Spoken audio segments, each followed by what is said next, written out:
todas y a todos por acompañar aquí a Eva en esta presentación de este fantástico libro. Gracias al Café Comercial, a Rafael y a Paco por acogernos. Y bueno, vamos a tratar de hacer esto con un poco de dignidad. Yo, como siempre digo, se hace lo que se puede. Y nada, bueno, yo en principio voy a leer de momento un breve texto que he escrito tras la lectura de Muda. No es un texto así tipo, yo qué sé, ensayo ni nada de eso, son cosas que me vienen a la cabeza cuando leo, ¿no?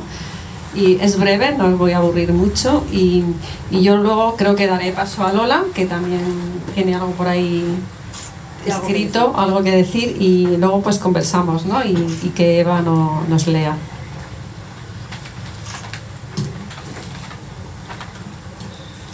La palabra muda, la palabra pájaro. Notas al vuelo tras la lectura de Muda, de Eva y Arnaud.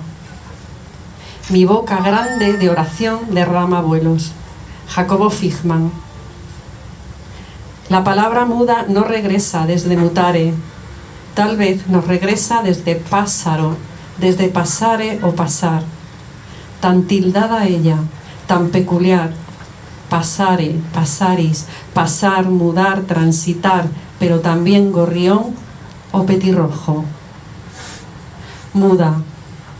Pájaro deambulando entre el trino y el pellizco, entre lo que campanea y nos es extraño. Dice Yarno, ¿quién comprende esa caída en lo que ha nacido para el vuelo? Pero será ese vuelo encrestado, esa obstinación por el aire quien alumbre la hoja o la palabra que arde, que es mecha en la mano y en la voz de quien contempla y mira. Muda, hachazos de voz, palabras que enhebran plumas, que fulguran como pequeños ecos o bramidos de luz. Tiene certeza el pájaro de que la tierra lo acogerá, nos dice la poeta. Tierra que es frontera o separación, pero también lienzo arropando descendimiento. Misericordia mientras la bulla o la voz, mientras la poesía. Muda, condición de pájaro, de animalidad. El hilo elegido para unir dichas plumas forma parte de tu árbol genealógico. No es tarea fácil escribir un pájaro, pero Eva y Arnaud no solo lo escribe, lo dibuja, su ojo achica, va de cirro en cirro, acompaña a ese pájaro en muda, discurre en su muda, se vuelve entonces saúco, pluma, mudanza a punto de ser canto. Muda, tránsito. Y no es que la poeta nos quiera adiestrar en ese camino hacia el pájaro, sino en uno de los muchos posibles, el de su mirada, el de su miríada de riquezas y matices. Poemas pájaro, versos despojados de toda doblez, donde cada palabra es lo que es, donde el ansia de volar tampoco es tarea fácil. Requiere de ese espacio necesario, de esa amplitud, actitud carente de asideros, donde volar pueda ser ascensión, pero también caída, como el poema en la página, en palabras del holandés. Porque tú crees que comes las migas, él sabe que sostiene tu armadura. Muchas gracias.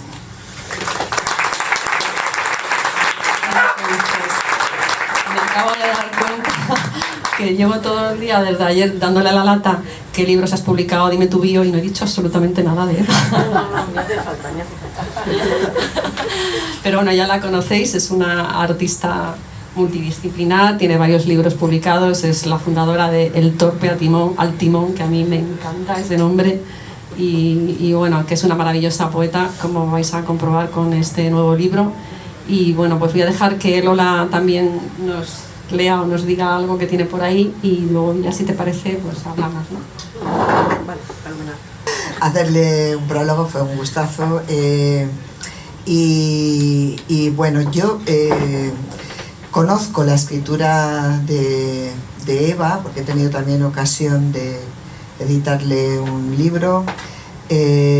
Había leído el libro, es un libro magnífico y sigue un patrón de Eva, que a mí, como la conozco y la quiero, claro, si me dice ven, yo vengo, de allá para acá, da igual.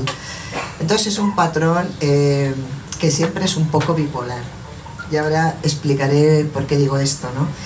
Es una muda, aunque ella en la primera página explica lo que es el sustantivo, el adjetivo, que puede estar sustantivado, ¿no? Quedarse muda o mudar, cambiar, el cambio, ¿no? O el silencio. Yo creo que es un binomio que en la escritura de Eva se da mucho y acaba definiéndose como una especie de imposibilidad, ¿no? Que creo que la compartimos todos, pero en la escritura de Eva Yerno tiene una singularidad, y es ese adelgazamiento que ella hace del lenguaje, ¿no? Que te da la sensación que estás viendo la osamenta tan frágil y tan leve de los pájaros. En el prólogo, que esto fue como una especie de guiño, ¿no? Un reclamo, yo lo titulo Un pájaro es un pájaro, no es un poema, ¿no? ¿Por qué digo esto? Porque cuando leí el libro, lógicamente te vienen a la mente, la poesía está llena de pájaros, así es como empieza el prólogo, está llena.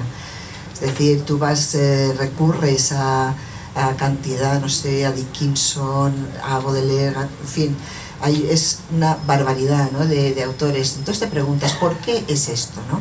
Aparte, obviamente, del vuelo, que no podemos tener y que ansiamos tener, hay muchas cosas, porque está también la voz, está el canto, y está ese espacio, sobre todo el espacio, que es una de las cosas que en la poesía de Eva a mí más me conmueve, ¿no?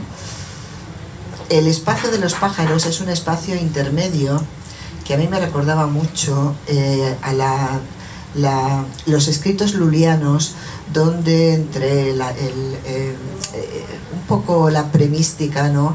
Había pues como una comunicación entre el amigo, que era el que ama, el ser amador, y lo que era el amado, que era, digamos, el ser celestial.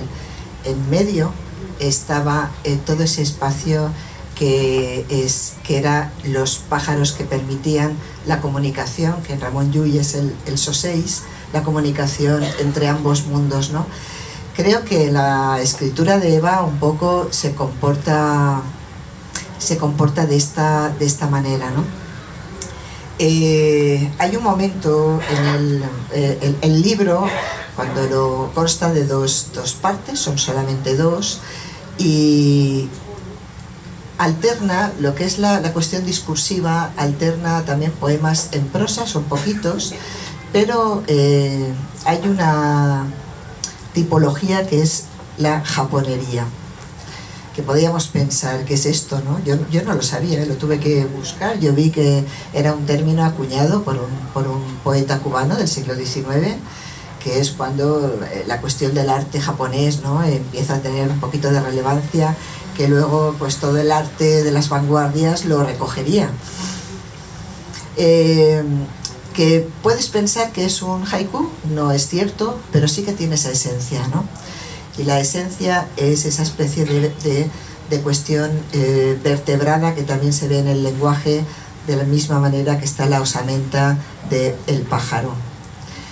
Estas japonerías, por aquí pasan todo tipo de aves, todo tipo. Entonces yo ahora quería preguntarle a Eva, yo ahora ya voy a empezar a incordiar, sí, y va a tener que hablar y luego va a tener que leer, eso va a ser así, porque aquí tienes una fiesta Entonces, por ejemplo,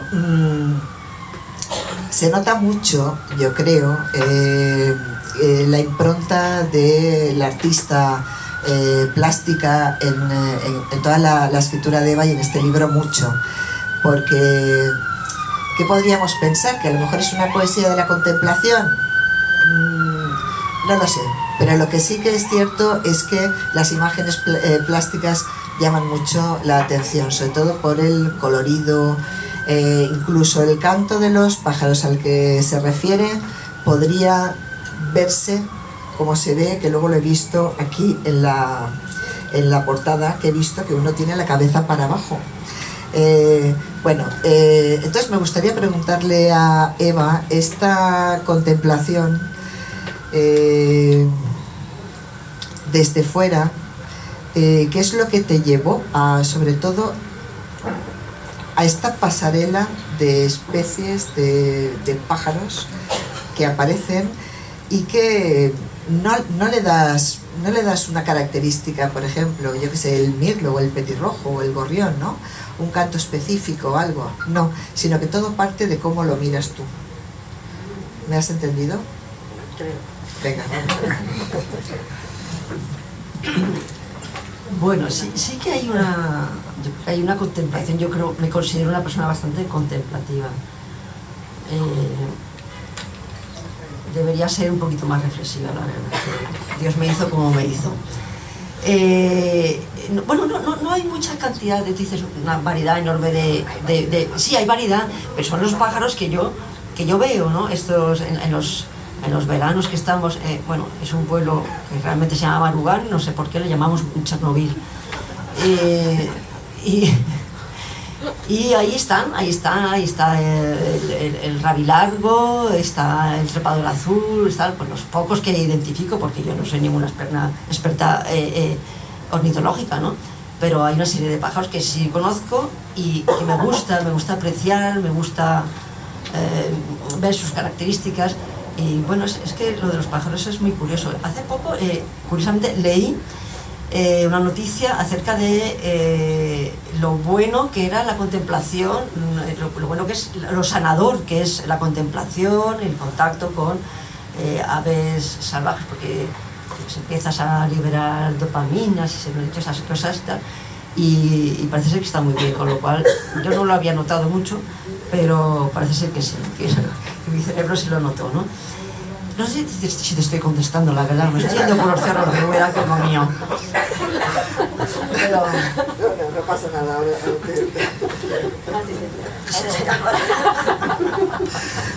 Es que siempre pasa lo mismo, esto es algo que se repite. Cuando Eva y Carmen y yo nos juntamos, entonces empezamos a no estar de acuerdo con las cosas y aquí al final se lía la presentación, pero yo espero que esto no lo que voy a resumir esto, lo voy a tal. Tú dirías que, y eso que no me gusta ponerle adjetivos a esto, ¿no?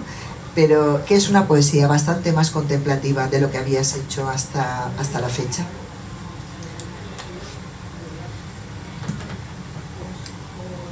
Pues realmente no, porque no son poemas que se hayan producido en los últimos años, sino que he recogido poemas de hace bastante tiempo. Y la culpa la tenéis vosotras dos. Primero porque Lola, yo soy un poquito vaga y dispersa. Entonces Lola siempre me pincha, me tienes que dar para hacer un libro, me tienes que dar. Y entonces yo fui juntando y un día en una lectura leí una serie de poemas de pájaros y Carmen me dijo, ahí tienes un libro. Entonces ya me puse realmente a un poco más en serio, a revisar mis textos, pues seleccionar, tal, y luego por supuesto se lo mandé a Lola, que es la jueza implacable. Pues esto yo le agradezco porque ella me corrige muchísimo, esto ya se ha repetido, esto no sé qué, esto no sé cuánto, y para mí eso me viene al pelo. Entonces realmente las culpables son ellas, ¿no? ¿Y dónde íbamos? La contemplación. Sí, por eso la contemplación yo creo que siempre ha existido, es decir, porque al no ser unos poemas de los últimos un año o 2 años, no, sino a lo largo de los años, o sea, yo los he hilvanado por la cuestión temática, ¿no? Entonces no trabajo en bloques cronológicos, ¿no? Eso también es una cosa que solemos nosotras discutir mucho, ¿no? Ellas hacen libros, yo hago poemas, que siempre estamos con la misma discusión a cuestas. Sí, pero vamos a dejarla estar. ¿Sí? No, vamos a dejarla estar, eso, otra cosa. No, tú quieres decir.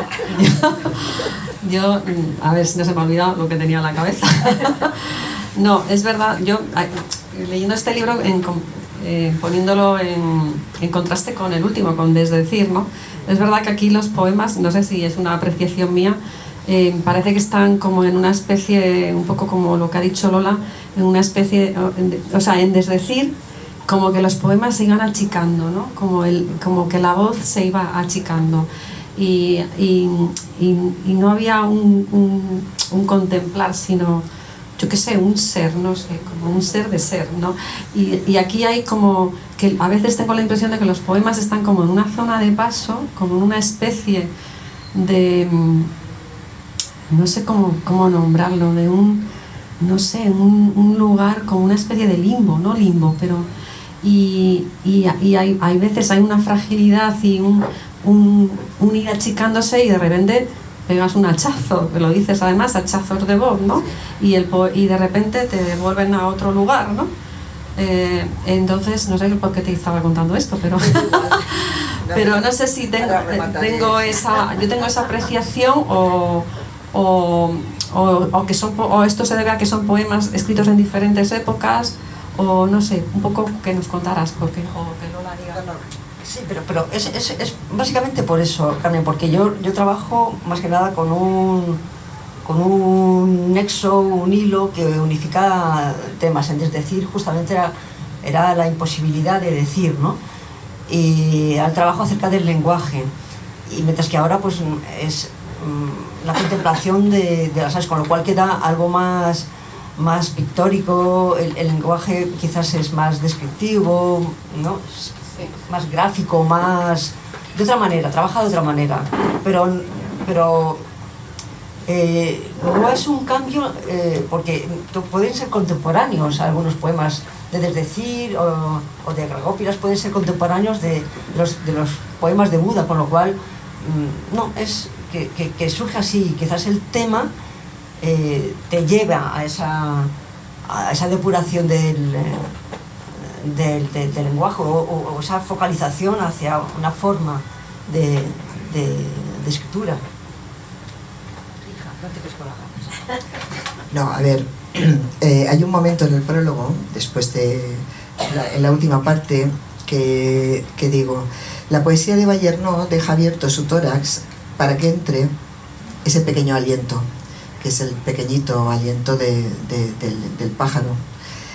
Los poemas van discurriendo desnudos, sin amparo. No hay que dejarse llevar, sin embargo, por esa sensación de fragilidad. La poeta asesta también potentes sentencias, que es lo que ha dicho Carmen.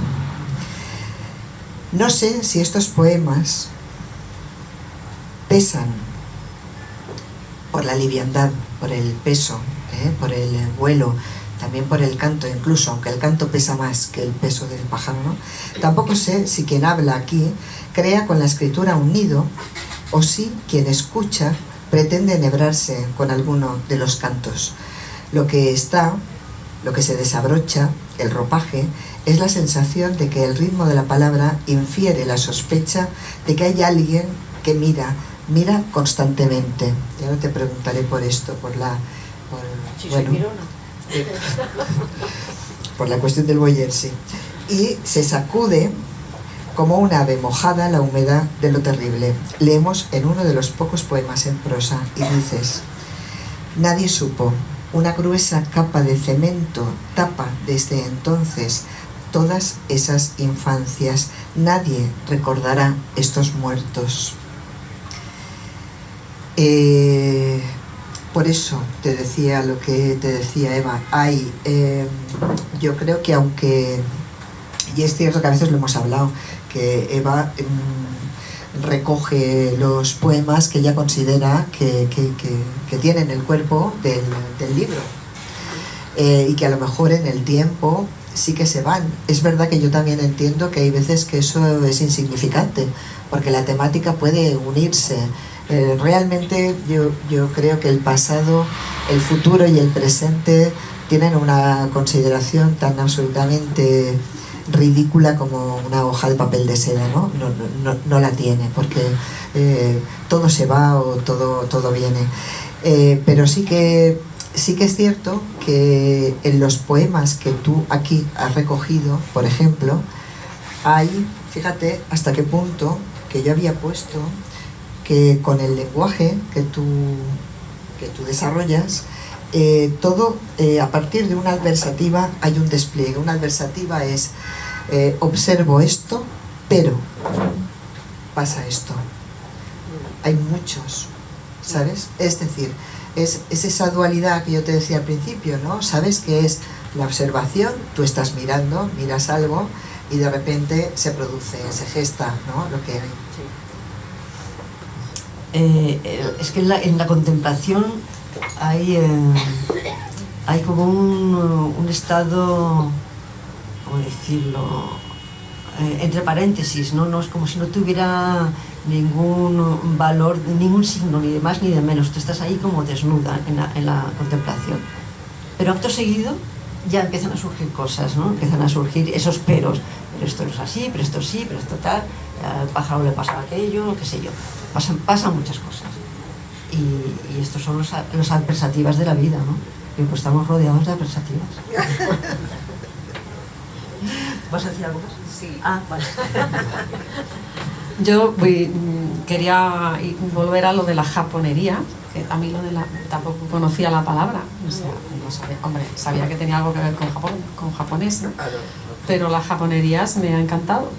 Y es verdad que tienen esa cosa de haiku, pero que no. Pero sí que existe esa, un poco, no es exactamente el aguare que tiene el haiku, ¿no? Que es esa cosa que no es un asombro, no hay una palabra, yo creo, en español pero esa cosa que te saca un poco de tu lugar y a veces no te saca para confortarte, ¿no? Que te deja un poquito como al cuerpo, ¿no? Entonces, no sé, cuéntanos un poco lo de las japonerías, ¿por qué y por qué casi todas las japonerías, o por lo menos es la apreciación que yo tengo, te dejan esa cosita rara en el cuerpo? O sea, no es asombro, no es malestar, pero algo que incomoda y que parece como una fragilidad, pero joder, los hachazos estos de los que estás hablando todo el rato en el libro, no sé. Me hace preguntas muy difíciles. Yo, en todo caso, a ver, tengo que decir una cosa. Una vez escuché a una poeta fantástica que se llama Isabel Bono decir que a ella los poemas, ella oía voces y escribía los poemas. Entonces a mí dije, pues concho, ya que a mí lo que me pasa. Y esta vez han sido los pájaros. Entonces, ese hachazo, a mí no me digas, eso han sido los pájaros. O sea, yo no tengo la culpa de nada, ¿eh? Yo, a ver, sí tengo la culpa porque a lo mejor el dictado no lo he cogido bien y puede haber cosas que se hayan cambiado en el lenguaje, ¿no? en la traslación. Pero no, la culpa es de los pájaros. O sea, los pájaros, la vida de los pájaros es muy dura, claro. Entonces no nos estamos cargando todos y claro, pero el pajarillo está ahí y dice, hachazo que te pido. O sea que hay adversativas por eso, por los pájaros. Me salgo por la tangente como siempre.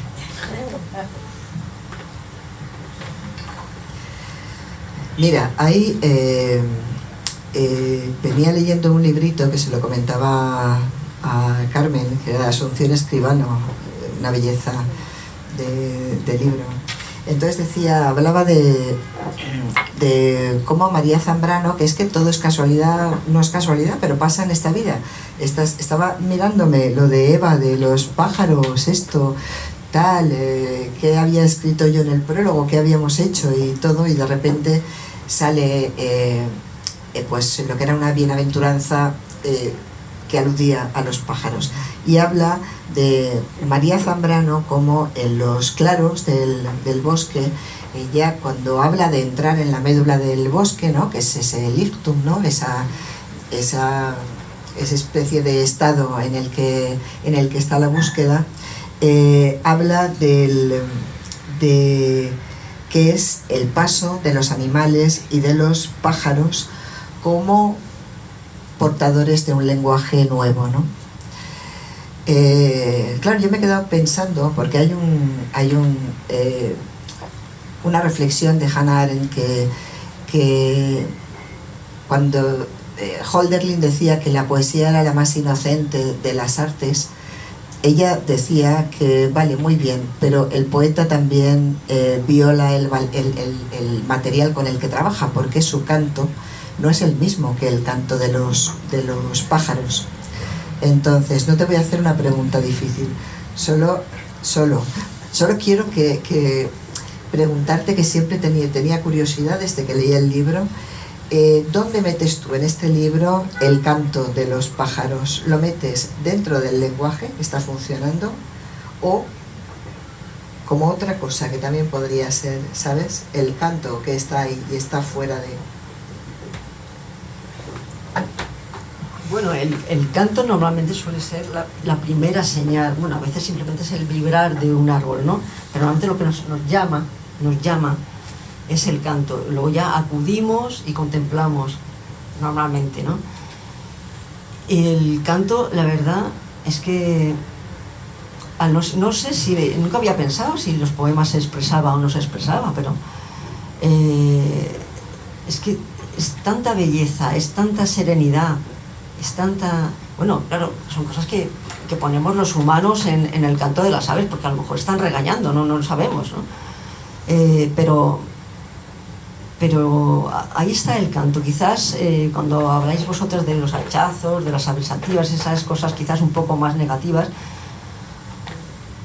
no sé, quizás es la sensación de dejar de oír a los pájaros, ¿no? Cuando surge todo ese malestar. Quisiéramos, o yo al menos querría, poder escucharlos mucho más a menudo, ¿no? Poder estar rodeados constantemente, ¿no? Creo que eso nos haría mucho bien a todos, nos haría muchísimo más felices. Voy enseguida, es que así acabo con esto. No, te lo digo porque fíjate, esto es tuyo. Cuando dices, podrían ser sus palabras, cuando habla del canto, por eso te he preguntado, pero hace falta que primero las hagas tuyas, ¿no? Cuando dices la voz, es una voz encarnada que vuela para nombrarse. Es decir, estamos hablando de poesía. La poesía se hace con el lenguaje, claro. Por eso la pregunta, ¿sabes? Entonces, hay una mezcla dentro del libro, porque yo me lo leí muy detenidamente, en que el canto y la voz tienen o no, por eso te preguntaba, el mismo germen. ¿Sabes lo que quiero decirte? Ahí está, el mirlo a veces con toda su expansión. Luego pones el pero, que no es negatividad, ¿eh? No, yo no te hablaba de negatividad en absoluto, ¿no? Simplemente a lo mejor es el colofón, ¿no? Que a ti te hace falta para exactamente, para luego tal, ¿no? Entonces, bueno, por ejemplo, es que hay algunas cosas que a mí, por ejemplo, hay un momento en el libro que tú hablas del jilguero, el mochuelo, el martín pescador, y entonces acto seguido hay una referencia a la palabra, hay una referencia al lenguaje, ¿sabes? Entonces por eso era a lo que me refería, y también a una imagen plástica, Eva, porque por ejemplo, no sé, Remedios Varo, a mí hay veces que de repente por el ¿sabes? Por el libro ha aparecido, ¿no? Esa relación que tiene, sí, pues porque la posición de los pájaros y tal, a mí me gusta mucho. Yo soy una gran fan de la poesía visual de Eva, me encantan, y de los artefactos, ¿no? de los objetos y tal. Entonces, normalmente le sueles dar una vuelta, porque eso Carmen y yo hemos hecho textos sobre tu poesía visual, ¿no? Entonces normalmente no es un estar donde tiene que estar, sino que le cambia totalmente. Es igual que acabo de verla, que no teníamos el libro todavía en papel, ese pájaro con la cabeza vuelta para abajo, ¿no? Se ha muerto. Se ha muerto el pobre, claro, es que es así. Mueren los pajarillos. Es la muda, ¿no? El cambio. La muda. Ah, vale. Me dicen que no nos enrollemos más. Vale, pues vamos a me dicen que no nos enrollemos, es una pena, porque a mí lo que me gusta es que hable Lola, que habla muy bien, Y aquí tú dices cosas muy interesantes. Luego, claro, no tienen contemplación estas dos, ¿eh? En contemplación me someten a un interrogatorio que yo me quedo muerta. Bueno, pues vamos al tajo, a leer unas cosillas. Efectivamente, yo no sé por qué lo puse en la página 125 cuando realmente a lo mejor tenía que haber ido en la página primera. Y es el poema, justo uno de los que has citado, cuando dice: no hace falta decir las mismas palabras que el mirlo. Podrían ser las del estornino o del petirrojo o las del carbonero, incluso las del cuervo. Podrían ser sus palabras, pero hace falta que primero las hagas tuyas. Bueno, yo creo que de esta manera como que pretendo, quizás o no sé si pretendo yo o pretende la poeta que anda paseando por estas páginas, que esa contemplación se haga un poco más, ¿cómo decirlo?, como muy interiorizada, de tal manera que podamos asumir esa belleza y esa bondad que hay en la belleza. No sé si me explico. Bendito seas, Dios de los pájaros, de la miel y la resina que alberga tesoros en su tiempo. Alabado seas por las flores que hablan y las que solo susurran. Las niñas que hay en mí seguirán los veneros hasta tu origen, mientras recogen carbones para la noche, y su frío, y su distancia, y sus fantasmas unánimes que cantan metales que hieren, y oscuras lluvias que arruinan hogares. Bendito seas, Dios de los alambres rotos, donde ya no he de caminar hacia el crematorio.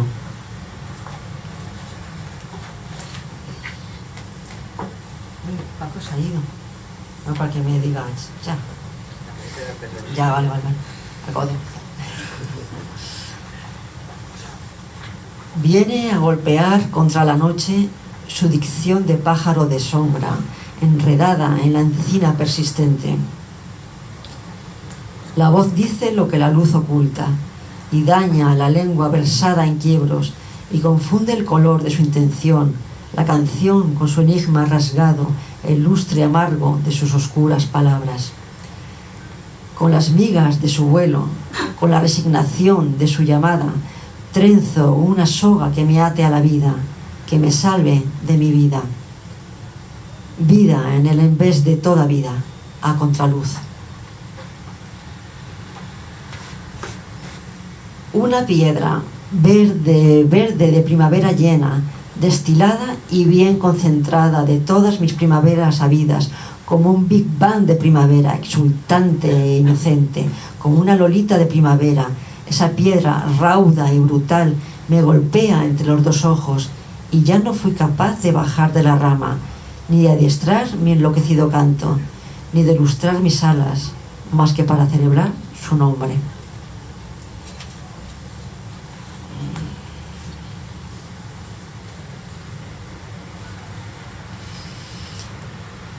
Orfandad, como todo el mundo sabe, la ligazón de raíces que acaban en precipicio.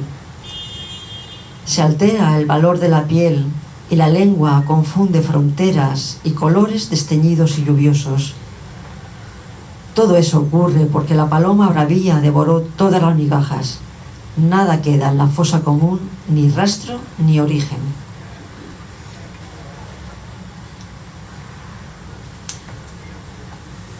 La mayoría de los poemas no tienen título, excepto algunos de la segunda parte y los que son las japonerías.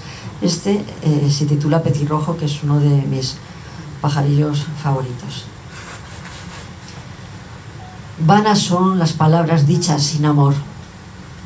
Vana la voz que esconde en la forma adormecida y solemne de su coraza. Nunca vuelo en barbecho, nunca lúgubre mirada, y sin embargo, qué pronto nos llega el miedo sin la rosa de su atrevimiento, sin el alambique de su fraternidad. Cuando solos nos vemos encerrados en nuestro destino con las alforjas cargadas de resentimiento y argumentos caducos. Bajo el aligustre, una dicción secreta nos reúne en su color y partimos.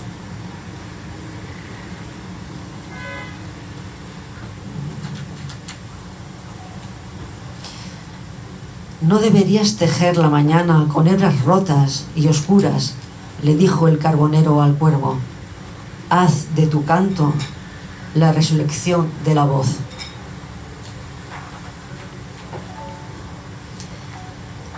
Y este es del rabilargo. No sé si sabéis cómo son los rabilargos. Es que no hay muchas zonas de España donde haya rabilargos. Bueno, son los primos de las urracas, pero muchísimo más bonitos. O sea, las urracas son muy elegantes, muy bellas, muy hermosas, como muy mala leche, pero muy bellas. Y los rabilargos son preciosos. Son como si, no sé, como de una ilustración japonesa. Es una cosa... Bueno, en la tierra de Carmen, que es extremeña, se llaman rabugos.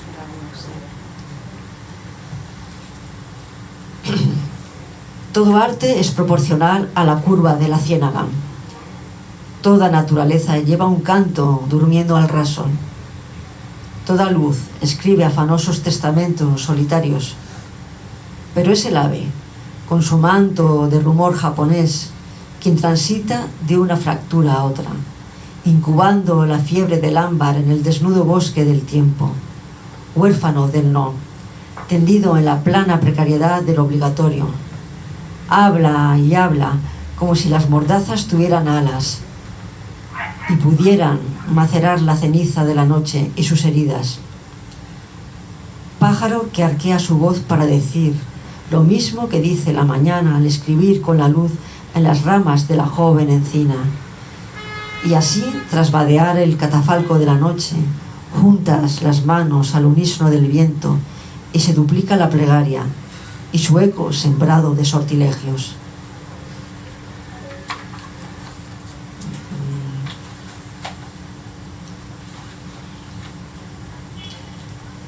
Japonería 1. No hay un pájaro con el canto más triste que la nieve sucia. ¿A 13?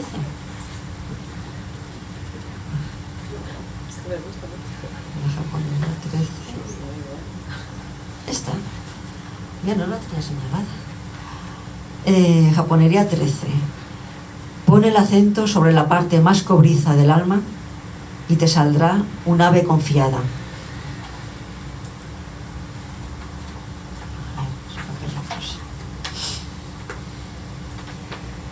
Japonería 3. Trazo de mi rostro, ave que migra.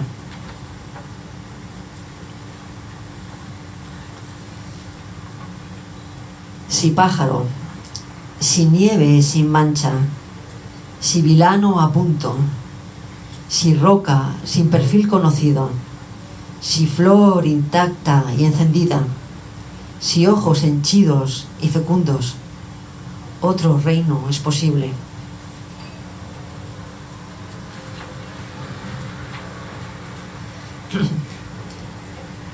Animal que emana del canto, deja tras de sí la sombra de los ayeres.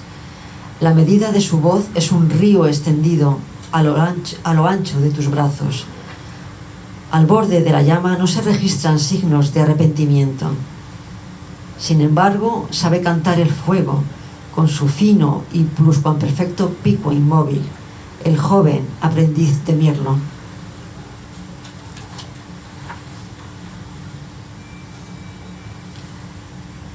Bueno, el colirrojo tizón también es uno de mis preferidos. No de los poemas, digo de los pájaros. Colirrojo tizón. No. Os dejo con la intriga.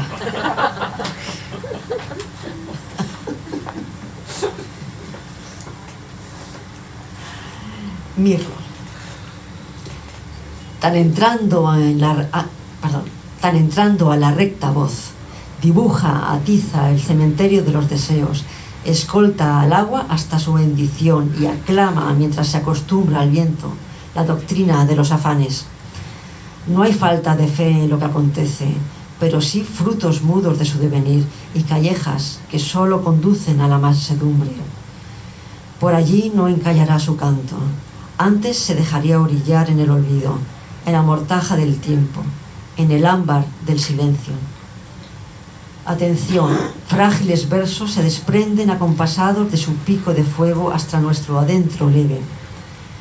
En su voz entiendo que soy solo silencio y tierra baldía. Tarde celosía para perder ausencias tras las nubes, migas de tiempo y olvido en el soplo de la vida. Abajo escarba el mirlo en el jardín silencioso y te hilvana de nuevo a lo que late, a lo que no quiere dejar de rasgar, a la sangre inmensa que nos une, sangre que somos.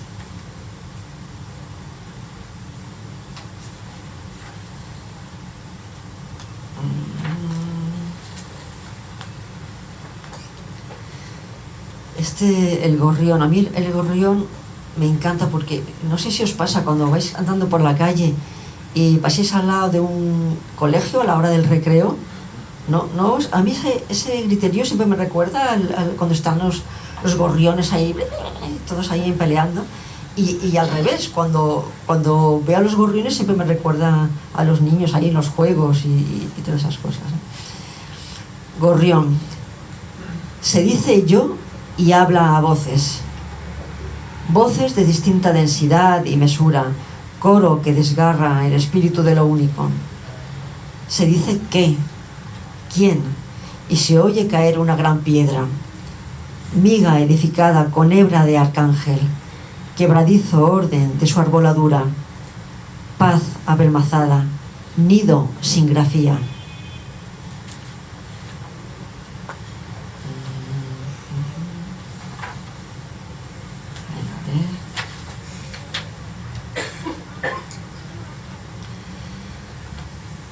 Esquilas y puntos suspensivos adormecen la tarde.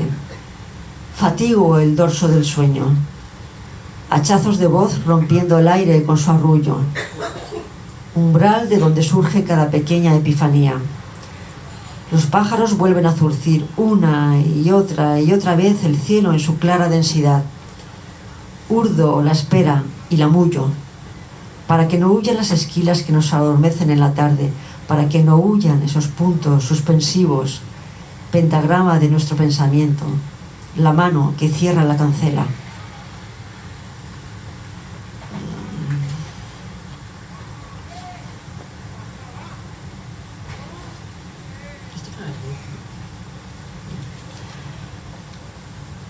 Has heredado el plumaje del día, inútil sentencia para gobernar luces y misericordia.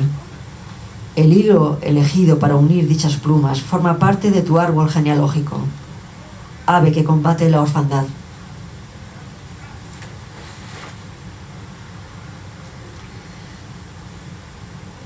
La felicidad arrinconada, más o menos lampiña de voces ajenas, apenas lacerada por trinos descoloridos. La primavera trabaja por debajo de la piel y del dolor. Ocasionalmente se disfraza del pájaro huido de la llama. Japonería número 11. La tormenta, tan bella por necesaria, rompió la tarde y la lluvia limpió la espera. Nos quedamos sentados allí, en el aire primero, el pájaro y yo, hermanos siameses. Pues muchísimas gracias de todo corazón, de verdad.